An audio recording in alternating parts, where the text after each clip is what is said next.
Hello ပဲမင်္ဂလာပါရှင်ဒီဗီဒီယိုလေးမှာတော့မခက်က 80K ဆိုတာကကြတော့ဆက်နေပဲရီမြန်မာရွှေရီကိုရှင်းပြပေးတဲ့အပြင်မှာ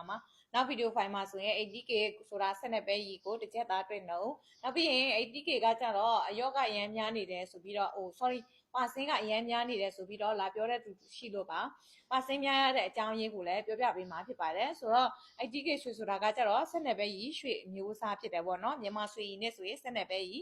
နိုင်ငံခြားမှာဆိုရင်တော့ 80K လို့ခေါ်တယ်ရွှေပါဝယ်မှုနှုန်းကကြတော့85ရာခိုင်နှုန်းပါပြီးတော့ဆွေမဟုတ်တဲ့အခြားသက်တုက25ရာခိုင်နှုန်းပါပါတယ်ဒါဆိုရင်တော့ 80K လို့ခေါ်တဲ့ရွှေကရွှေပါဝင်မှုနှုန်းဆိုတာကကြတော့အခောက်ရွှေပေါ့နော်16ပဲရီရွှေပါဝင်မှုနှုန်း85ရာခိုင်နှုန်းပါတယ်လို့ဆိုလိုပါတယ်ဒါဆိုရင်တော့ 80K ကိုတစ်ချက်သားကိုဘယ်လိုတွေ့တယ်နောက်ပြီးရင်ခါကြလို့ရှိရင် 80K ကိုဘာဖြစ်လို့ပါစင်းနဲ့ယူတာလဲပါစင်းကဘာဖြစ်လို့များနေရတယ်ဆိုတာကိုပြောပြပေးမှာဖြစ်ပါတယ်ဒီဗီဒီယိုရဲ့ထူးခြားချက်ကဘာလဲဆိုတော့အခုခေတ်မှာကျတော့အရင်တော့ 80K ပါစင်းတွေက5တို့8တို့ပေါ့နော်9တွေ10တွေပဲယူတယ်ရခိုင်နှုန်းကအခုကကျတော့15%တို့18%လို့ယူလာတယ်အဲ့ဒါဘာဖြစ်လို့လဲဆိုတော့သူတို့ယူထားတဲ့လက်ခရဲ့ဒီရွှေကမြင့်လာတဲ့ခါကျတော့ဒီပါစစ်ကလည်းမြင့်လာတာဖြစ်ပါတယ်ရှင်